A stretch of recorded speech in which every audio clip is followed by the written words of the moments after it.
Hello tarot lovers, എല്ലാവർക്കും rose tarot മലയാളത്തിലേക്ക് സ്വാഗതം. അപ്പോൾ ഇന്നത്തെ റീഡിംഗ് എന്ന് പറയുന്നത്, ഈ വ്യക്തി എന്തുകൊണ്ടാണ് നിങ്ങളോട് ഇങ്ങനെ മിണ്ടാതിരിക്കുന്നത്, അതിൻ്റെ കാരണം എന്താണ് എന്നൊക്കെയാണ് നമ്മൾ ഈ വീഡിയോയിൽ നിന്ന് നോക്കാൻ പോകുന്നത്. അപ്പോൾ നമുക്ക് റീഡിങ്ങിലേക്ക് കടക്കാം.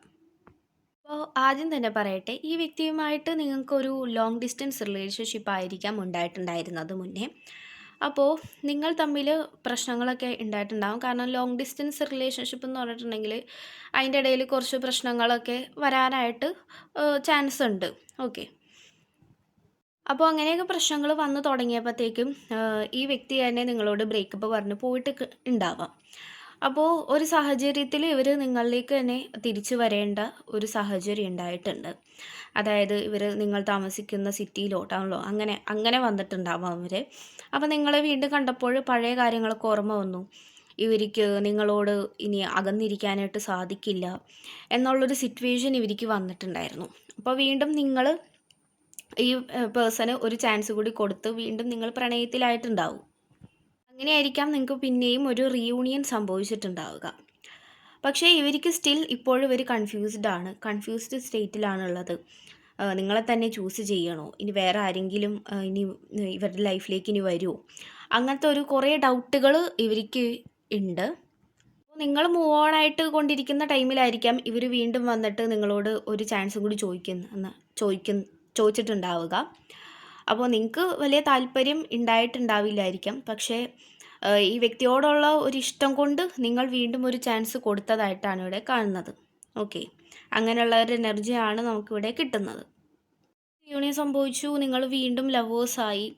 പക്ഷേ സ്റ്റിൽ ഇവർക്ക് എന്താണ് പറയുക, ഇപ്പോൾ വീണ്ടും നിങ്ങൾ ലവേഴ്സ് ആയപ്പോഴും ഇവർക്ക് ചെറുതായിട്ടുള്ള ഇൻട്രസ്റ്റ് കുറഞ്ഞിട്ടുണ്ടാവാം. അതായത് മെസ്സേജ് അയക്കുന്നതിലും കോൾ വിളിക്കുന്നതിലും ഒക്കെ ഇവർക്ക് വീണ്ടും ഇൻട്രസ്റ്റ് കുറഞ്ഞിട്ടുണ്ടാവാം. കാരണം പഴയതുപോലെ ആയ ഒരു ഫീല് നിങ്ങൾക്ക് വരുന്നുണ്ടാവാം. ഓക്കെ, ഇത് ഓവർ കോൺഫിഡൻസ് ആണ് ഇവരുടേത്. കാരണം ഇവരത് മുതലെടുക്കുന്നതായിട്ടാണ് ഇവിടെ ഉള്ളത്. അതായത് നിങ്ങൾ ഇനിയും ഈ വ്യക്തിയെ ഇട്ടിട്ട് പോകില്ല എന്നുള്ളൊരു ഉറപ്പ് ഇവർക്കുണ്ട്. ഓക്കെ, അപ്പോൾ ഈ വ്യക്തിയുടെ ഒരു ഓവർ കോൺഫിഡൻസ് ആണ് അത്. നിങ്ങൾക്ക് ഈ വ്യക്തിയെ വിട്ടു പോകാനായിട്ട് ഇനി സാധിക്കില്ല എന്നുള്ളത് ഇവർക്ക് മനസ്സിലായി, ഇവർക്ക് ബോധ്യമുണ്ട്. അപ്പോൾ അത് വെച്ചിട്ട് ഇവർ നിങ്ങളെ എന്താണ് പറയുക, ഒരു പാവ കളിക്കുന്ന പോലത്തെ ഒരു ഇതും നിങ്ങൾക്ക് ഇവിടെ തോന്നുന്നുണ്ടാവാം ഇവർ ഇതിൽ നിൽക്കുമ്പോഴത്തേക്കും. ഇവരുടെ കാര്യം നോക്കുകയാണെങ്കിൽ ഇപ്പോൾ കുറേ ഓപ്പർച്യൂണിറ്റീസ് വരുന്നുണ്ട്. ജോബിൻ്റെ കാര്യത്തിലായാലും ഒക്കെ ഇവർക്ക് കുറേ ഓപ്പർച്യൂണിറ്റീസ് ഇവരുടെ ജീവിതത്തിലേക്ക് കടന്നു വരുന്നുണ്ട്.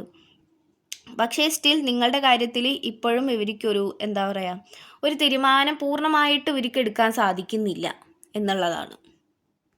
വേണമെങ്കിൽ ഇവരിപ്പോൾ ലോങ് ഡിസ്റ്റൻസ് റിലേഷൻഷിപ്പ് ഇനിയും ആക്കാൻ ചാൻസ് ഉണ്ട്. കാരണം ഇവർക്ക് ട്രാൻസ്ഫർ അങ്ങനെയൊക്കെ വരാനായിട്ട് ചാൻസ് ഇവിടെ കാണിക്കുന്നുണ്ട്. ജോലി സംബന്ധമായിട്ട് അല്ലെങ്കിൽ പഠിക്കുന്ന കാര്യങ്ങളിലൊക്കെ ആയിട്ട് ഇവർക്ക് ദൂരേക്ക് മാറി നിൽക്കേണ്ട ഒരവസ്ഥ ഇവിടെ വരുന്നുണ്ട് നിങ്ങളിൽ നിന്നും. അപ്പോൾ കൂടുതലും ഈ വ്യക്തി നിങ്ങളിൽ നിന്നും അകന്നാണ് പോകുന്നത്. ഓക്കെ, അടുക്കാനായിട്ട് ഇവരും ശ്രമിക്കുന്നില്ല. അപ്പോൾ ആദ്യം ബ്രേക്കപ്പ് ആയപ്പോൾ ഇവർ വിഷമിച്ചിട്ടുണ്ട്. കാരണം ലോങ് ഡിസ്റ്റൻസ് റിലേഷൻഷിപ്പാണ്, ഇത് വർക്കാവില്ല എന്നുള്ളത് ആൾക്ക് തന്നെ മനസ്സിലായിട്ടുണ്ട്. പക്ഷെ വീണ്ടും നിങ്ങൾ റിലേഷൻഷിപ്പിലോട്ട് ആയപ്പോഴത്തേക്കും ഇവർക്ക് ഓവർ കോൺഫിഡൻസ് ഉണ്ട്. കാരണം നിങ്ങൾ ഈ വ്യക്തിയെ വിട്ടു പോകില്ല എന്നുള്ളൊരു ചിന്തയും ഈ വ്യക്തിക്കുണ്ട്.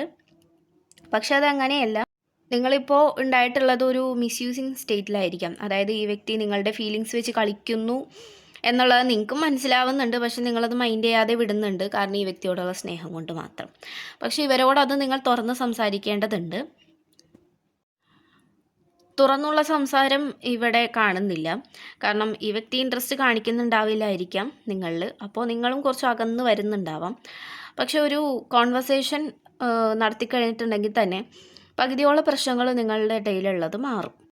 ഈ ലോങ് ഡിസ്റ്റൻസിൽ പോകുമ്പോഴത്തേക്കും ഇവരുടെ ചിന്ത എന്ന് പറഞ്ഞിട്ടുണ്ടെങ്കിൽ, നിങ്ങൾ ഈ പേഴ്സണ് ഒട്ടും മാച്ചല്ല. അതായത് ഇവർ നിങ്ങൾക്ക് ഒട്ടും ശരിയാവില്ല.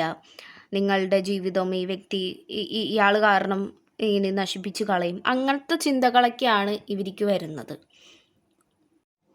ഇപ്പോൾ നിങ്ങൾ എന്തെങ്കിലും പറഞ്ഞ വിഷമങ്ങളൊക്കെ പറഞ്ഞ് ഈ വ്യക്തിയെ വിളിക്കുകയാണെങ്കിൽ അടുത്ത് വന്നിരുന്ന് സമാധാനിപ്പിക്കാനുള്ള ഒരു ഇതുപോലും ഇല്ലല്ലോ എന്നുള്ളതാണ് ഈ വ്യക്തി ആലോചിക്കുന്നത്. അല്ലാണ്ട് നിങ്ങൾ എത്ര സ്നേഹിക്കുന്നുണ്ട് എന്നുള്ള ചിന്തകളൊന്നും ഈ വ്യക്തിക്ക് പോകുന്നില്ല.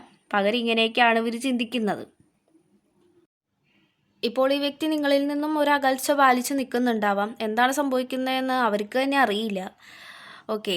അപ്പോൾ ഇവർ സ്പിരിച്വലി കുറച്ച് ഗ്രോ ആവാനൊക്കെ നോക്കുന്നുണ്ട്. അതായത് അമ്പലത്തിൽ പോവുക, പ്രാർത്ഥിക്കുക, അങ്ങനെയുള്ള കാര്യങ്ങളിലൊക്കെ ഇവർ ഭയങ്കര കോൺസെൻട്രേറ്റ് ചെയ്യുന്നുണ്ട്. ഇവർക്ക് ജോബ് ഓപ്പർച്യൂണിറ്റീസ് ഒക്കെ വരുന്നുണ്ട്. പിന്നെ അതേപോലെ തന്നെ മാരേജ് അങ്ങനത്തെ പ്രപ്പോസൽസ് കാര്യങ്ങൾ അത് നിങ്ങൾക്കും വരുന്നുണ്ടാവാം. ഈ പേഴ്സണ് എന്തായാലും വരുന്നുണ്ട്. എന്താണ് ചെയ്യേണ്ടതെന്ന് ആൾക്ക് മനസ്സിലാകുന്നില്ല. ഒരു കൺഫ്യൂസ്ഡ് സ്റ്റേറ്റിൽ ഈ പേഴ്സൺ നിൽക്കുകയാണ്. അപ്പോൾ നിങ്ങൾക്ക് എന്തെങ്കിലും സംസാരിക്കാനുണ്ടെങ്കിൽ തീർച്ചയായിട്ടും ഈ വ്യക്തിയെ വിളിച്ചു എങ്ങനെയാണെന്ന് വെച്ചാൽ നിങ്ങൾക്ക് പറയാനുള്ള കാര്യങ്ങൾ നിങ്ങൾ തുറന്ന് പറയാൻ ശ്രമിക്കുക എന്നുള്ളതാണ് ഇപ്പോൾ ഇവിടെ ചെയ്യാനായിട്ട് സാധിക്കുന്നത്. ഓക്കെ. അപ്പോൾ ഇത്രയുള്ള റീഡിങ്. Thank you.